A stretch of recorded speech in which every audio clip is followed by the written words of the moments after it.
Nuestra charla principal se sube todos los días a nuestro canal de YouTube. Búscanos como Diana, Verónica y Tony, la entrevista. También puedes volver a escucharla en Spotify como Diana, Verónica y Tony. Te invitamos a seguirnos, regálanos un me gusta, compártela con tus amigos y activa las notificaciones. Este día en el Corre-Corre de la Mañana le damos la bienvenida a...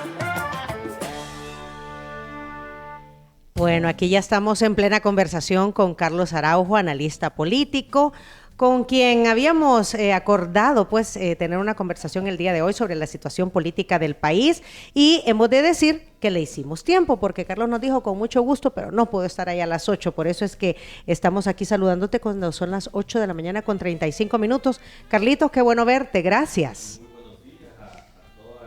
¿Qué onda ahí? ¿Qué onda ahí? Espérame, Carlitos, que hoy sí. Hola, hola. Hoy sí, ahí Hola, sí. hola. Ahí sí, ahí estamos.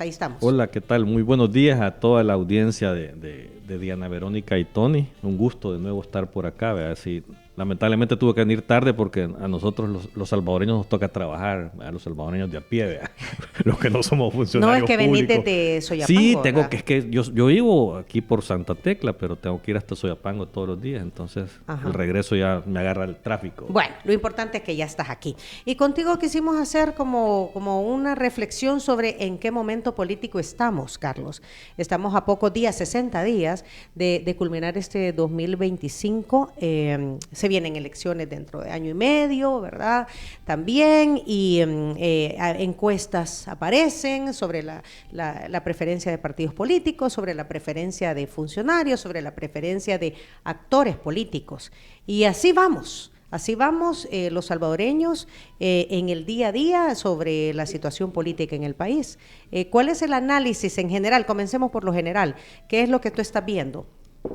Mira, lo que hay que entender, el país en el que vivimos. No vivimos en una democracia.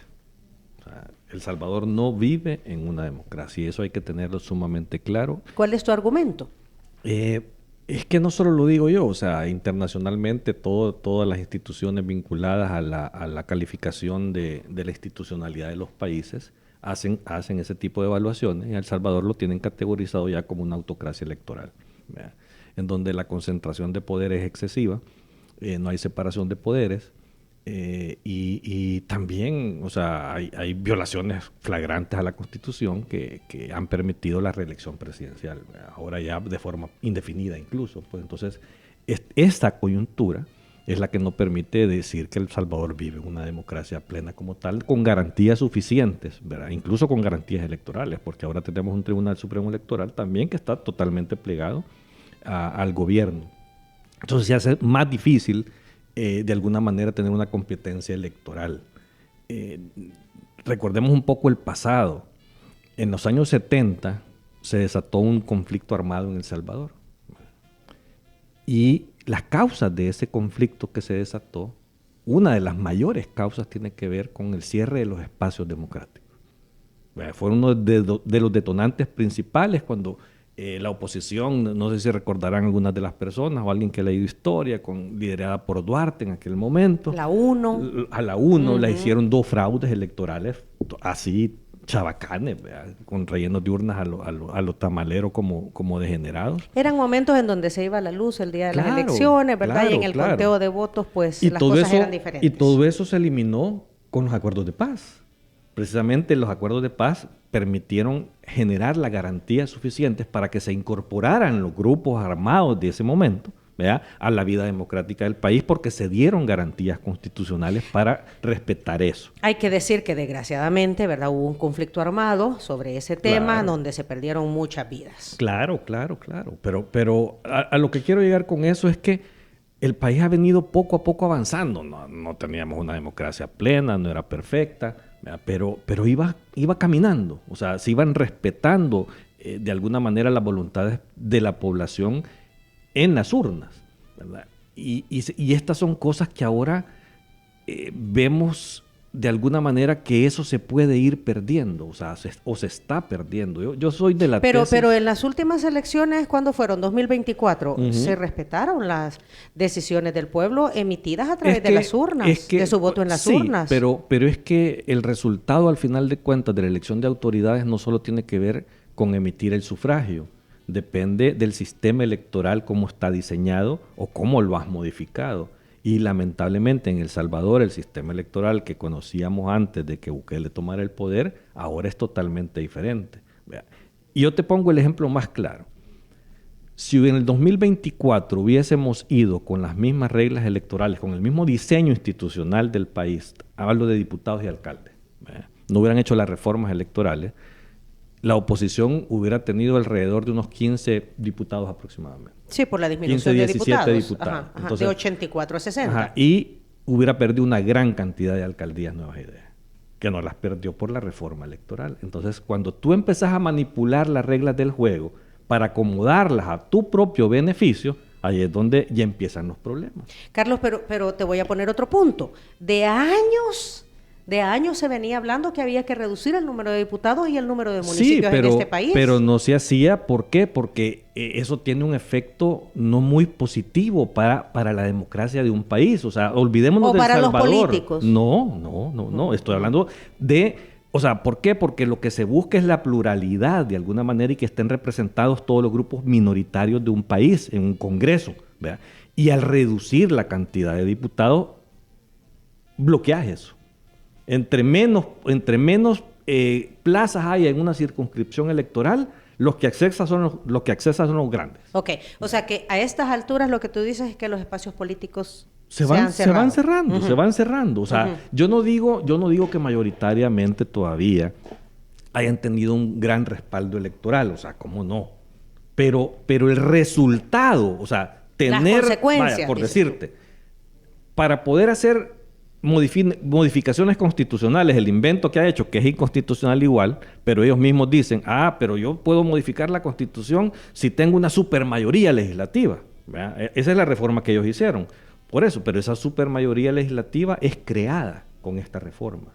Porque si no existiera esa reforma de esa manera, pues no la hubieran tenido. Hubieran tenido una mayoría, pero no la supermayoría que les permite hacer esas modificaciones constitucionales. Entonces, ellos van adaptando las reglas del juego a su propia conveniencia cuando cambian la fórmula electoral, cuando reducen los diputados, cuando reducen los municipios, cuando le quitan el FODES a los municipios, o sea, eliminan la deuda política. La forma de hacer política ha cambiado, ¿verdad? La situación política ha cambiado. Ahora, muchos leyendo, escuchando entrevistas, Carlos, aducen esto a respuestas a las necesidades, a las grandes mayorías en este país, llámese seguridad. Y que esa seguridad, ¿verdad?, es lo que ha ocasionado ese respaldo político que ahora tiene el presidente Bukele. Sí, no. El presidente ganó las elecciones, se postuló a una reelección inconstitucional en el 2024, simple y sencillamente por los resultados que se tenían en materia de seguridad. O sea, la gente sí le dio el agradecimiento en esa materia.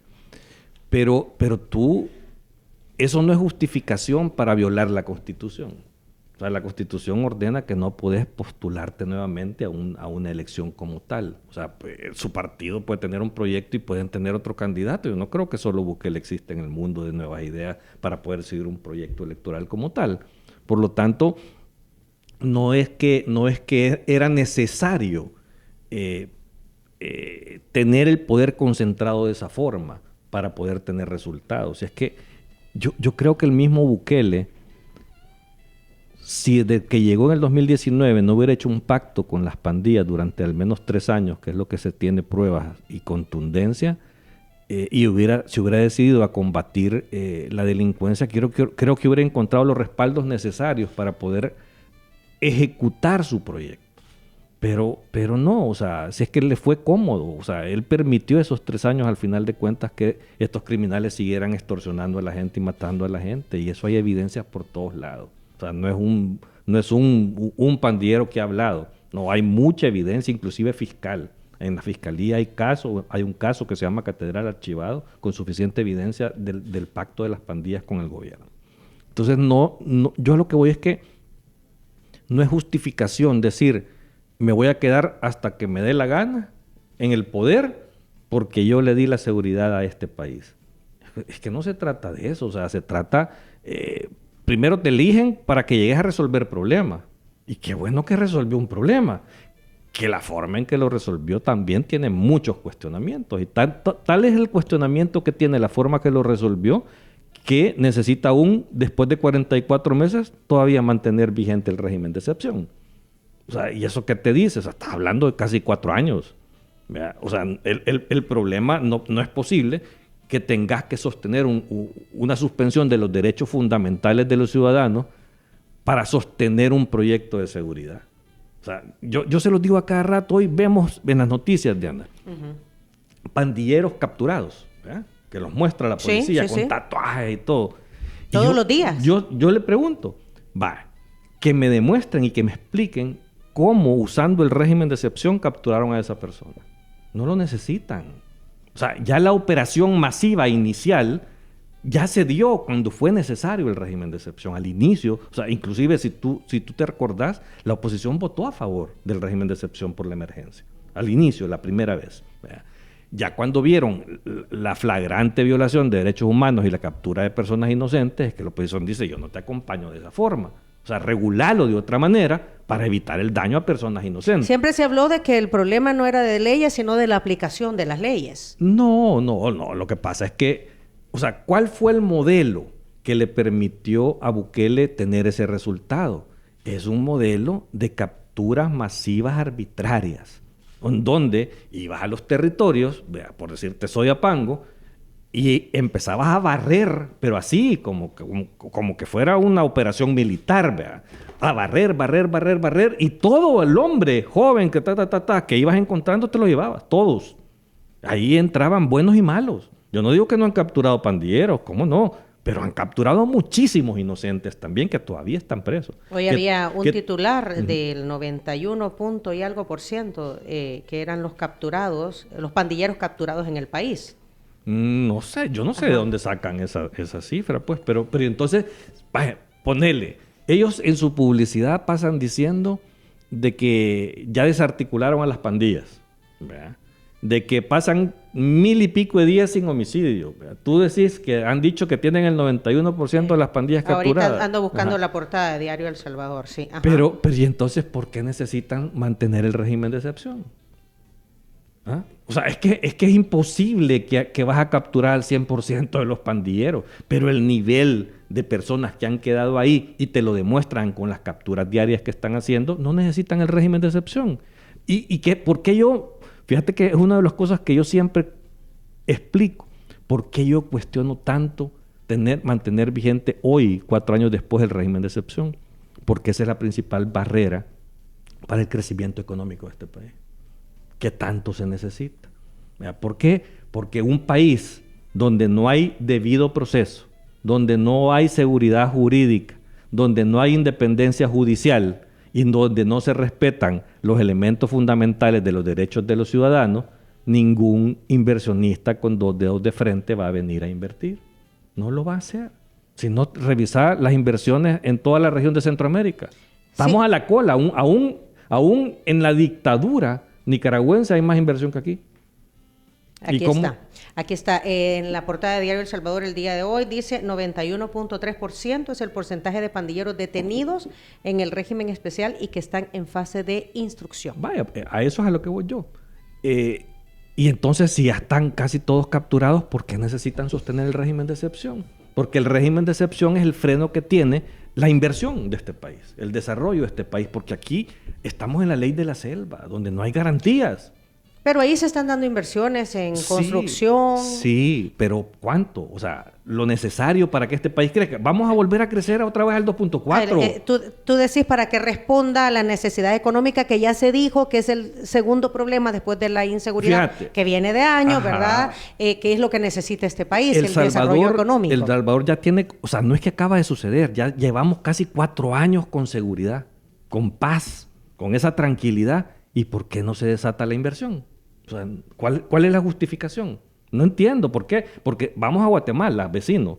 La criminalidad ya es fuerte. Vamos a ver la inversión. Es súper mayor, pero súper mayor. No es directamente proporcional, me parece, No, Carlos. En toda Centroamérica, ¿verdad? Porque también Honduras tiene grandes problemas. Pero hay más inversión también. En Costa Rica la criminalidad se ha disparado y hay más inversión. Entonces, ¿por qué El Salvador, que no hay delincuencia y no hay criminalidad, no hay inversión? ¿Por qué? Precisamente por el régimen de excepción. Entonces uno se pregunta, ¿y por qué entonces el presidente se empeña en mantener vigente el régimen de excepción? Ok, esa es una de las situaciones que tú ves. ¿Qué otra situación ves? De lo que viene. O sea, yo lo que siento, una cosa es ver lo que el gobierno está haciendo, ¿verdad? Lo que ha hecho para tratar de sostenerse, ¿verdad? Él se va a volver a reelegir. Bueno, el otro elemento es haber cambiado las reglas del juego para recortar el periodo presidencial y que la presidencia nuevamente compite en el 2027. ¿Verdad? Recordemos que la elección del 2027 solo era de diputados y alcaldes, nada más. ¿Verdad? Y ahora no, ahora va a ser diputados, alcaldes y presidenciales, donde los 5 años ya no son 5 años de la presidencia, sino que solo van a ser 3. ¿Por qué hizo eso? Ahí es donde uno se pregunta. La justificación fue para unir ya los periodos, ¿verdad? Por eso, y hacer solamente elecciones generales. Pero eso al final, en términos de ahorro, yo creo que solo en el helicóptero presidencial gastan más de lo que se pueden ahorrar. O sea, esa es la peor mentira que pudieron haber dicho. No, el tema aquí tiene mucho que ver con los resultados de los diputados y de los alcaldes. O sea, en todas las encuestas, los diputados son los peor evaluados, pero peor de verdad por los suelos. Los alcaldes siguen mal evaluados, no tanto como los alcaldes, pero siguen mal evaluados los diputados de Nuevas Ideas. Entonces, si vas a una elección solo con ellos dos, es posible de que el resultado no fuera tan favorable para el presidente. Él, como persona, sigue teniendo todavía una aprobación mayoritaria. No el 91% que ellos venden en su propaganda, pero todavía la mayoría lo apoya. Pero es considerable. No, sí, o sea, sí, en la última encuesta que nosotros hicimos, el respaldo en su imagen positiva era del 65%. O sea, es alta, pero no es 90%. Sí, después de tanto, o sea, es algo, tenemos que reconocerlo que es algo inédito que en el tiempo después de tantos años no hay jefe de Estado que haya mantenido una popularidad como la mantiene el presidente Bukele. Es correcto, pero hay que entender que no es la misma que cuando entró, ¿verdad? O sea, ha bajado. Yo todavía hago una evaluación que digo, en este país hay alrededor de un 30% de la población aproximadamente que ya va viendo la necesidad sí de un cambio. O sea, que no está a favor de Bukele. Ya anda alrededor del 30%. Pero esa gente, el problema es que cuando empieza a ver las alternativas, no encuentra. ¿Y los demás partidos políticos, Carlos? Arena, Frente, PDC, PCN. ¡Vamos! Sí. Mira, yo lo que veo es que estamos en una coyuntura bastante complicada en cuanto a la creación de alternativas y opciones para la población. Y no hemos hablado ni de izquierda ni de derecha, ¿verdad? Sí, es que esto ya no es ideológico. Ya no es ideológico. La población ya no tiene que ver con temas ideológicos. Quiere que le resuelvan sus problemas, punto. No importa lo que tú penses como dirigente, o sea, con que me resolvas es suficiente. Y creo que por eso ha sido la efectividad del resultado de seguridad del presidente. Independientemente de qué profese o no profese, que él ha saltado de un lado a otro lado, ¿verdad? Porque viene de la izquierda y hoy se la lleva de ultraderechista, que no lo es. Pero bueno, volvamos al tema de las opciones. Uh-huh. Te comentaba un poco antes de entrar al aire que viéramos un ejercicio. Las elecciones 2024. Recordemos que en las elecciones 2024 fueron separadas las elecciones. Diputados y presidenciales fueron juntas, uh-huh, pero la de alcalde fue separada, ¿verdad? Entonces, cuando uno ve la participación electoral, por decirte, en alcaldes fue solo el 30%. Hubo un ausentismo terrible. 30% de la gente fue a votar nada más. En la presidencial votó el 53%, con la de diputados, que iban juntas. Sí, yo que estuve en junta receptora de votos, te digo, es se ve la diferencia. Se notó la diferencia. Entonces, exacto. ¿Qué te quiero decir con eso? Pero aún en la de alcaldes, cuando se dejó de votar solo el 30%, o sea, solo votó, el 30%, ¿quién ganó la mayoría de las alcaldías? Nuevas Ideas. Entonces, ¿por qué traigo esto a colación? O sea, el bagaje político del presidente Bukele se siguió sintiendo en esas elecciones. No necesariamente, porque es lo que yo te quiero decir. Cuando solo va a votar el 30% de la población, es que no están contentos. No estaban contentos con nuevas ideas, ¿verdad? Por eso solo fue a votar el 30%. ¿Verdad? Pero ¿qué es lo que pasa? Uno dice, una gran cantidad de gente, hablemos que aquí vota entre el 52 y 55% normalmente del padrón, pero casi hubo de un 30 a un 53, 55%, casi 20 y pico por ciento de gente que no fue a votar, que se quedó en su casa, ¿verdad? Y que no votó por nuevas ideas. Pero uno se pregunta entonces, pero y lo lógico era que no votaron por nuevas ideas, entonces la oposición iba a recoger todo ese rechazo. Pero no sucedió. O sea, tampoco le interesa a la gente. ¿Por qué? Ahí es donde voy yo con el tema de las alternativas. Es que la gente dice, no me gustan nuevas ideas, te lo ha demostrado en el 2024 en la elección de alcalde, ¿verdad? Pero no encuentra opciones. Porque en lugar de ir a votar por la oposición, decidió quedarse en su casa. ¿Por qué? Porque no encuentra alternativas. ¿Y entonces qué pueda pasar en los próximos meses, años? Para la elección 2027, recordemos que hoy va todo junto. Las tres van Son generales. Juntas. Entonces, la participación normalmente se puede mantener alrededor del 50 y tanto %, porque va todo junto y el presidente está compitiendo nuevamente en las elecciones, que por eso fue la reforma. Realmente, él necesita sostener precisamente que los diputados y alcaldes que son mal evaluados no pierda poder con eso, por eso lo está haciendo. Entonces, vamos a una elección de ese tipo. Vamos a una elección sin muchas opciones de oposición. ¿Por qué? Porque Arena y el Frente siguen pésimamente evaluados por parte de la población. Ellos no han logrado eliminar esa imagen negativa que tienen ante la gente. Y aquí es una cosa paradójica, que ya tiene que ver con las dirigencias como tal. ¿Por qué? Porque yo lo ponía de ejemplo en otros programas en el caso de Arena. La mayoría de los políticos que causaron que la gente llegara a odiar a Arena como la odia, ya no están en Arena. Y muchísimos de los que generaron ese rechazo cuando estaban en Arena, cuando abusaron la corrupción, abusaron del poder, que los privilegios, las chabacanadas que hacían, toda esa gente está en Nuevas Ideas. O sea, ni siquiera están fuera, están en Nuevas Ideas. Hay varios, o sea, y ahí los ve la gente reconocidos que fueron los causantes de ese descontento, pero ahora pasan criticando a esa arena que ellos crearon. Pero entonces, si esa gente ya no está en Arena, porque Arena no recoge nuevamente apoyo popular. Y ahí sí es un problema de la dirigencia de Arena. ¿Y en el caso del FMLN? Es lo mismo. Es lo mismo. O sea, nada más que en el frente se habían quedado por ahí todavía los resabios de las dirigencias del pasado, administrando, pero ya en la última elección entiendo que ya esa mayoría de esa gente ya no está al mando del partido.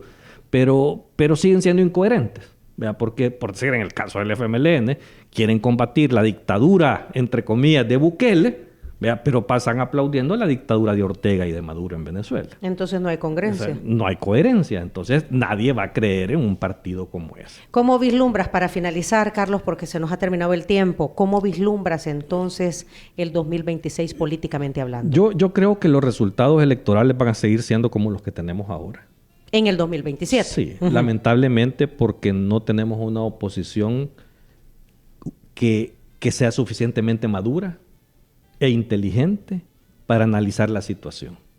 Yo los escucho por todos lados a todos diciendo, yo voy a participar, pero yo con aquel no me siento, ¿verdad? Con un gran alto grado de inmadurez, de no entender que hay problemas serios en este país, que demandan de tener una conciencia diferente de lo que estamos viviendo y las cosas que se necesitan hacer.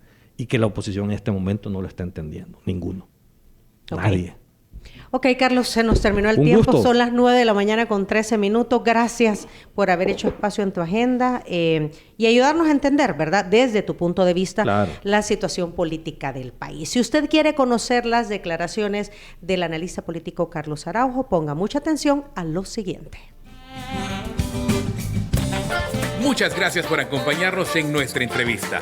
Para volver a escucharla e incluso verla, visita nuestro canal de YouTube Diana Verónica y Tony. Búscala como La Entrevista.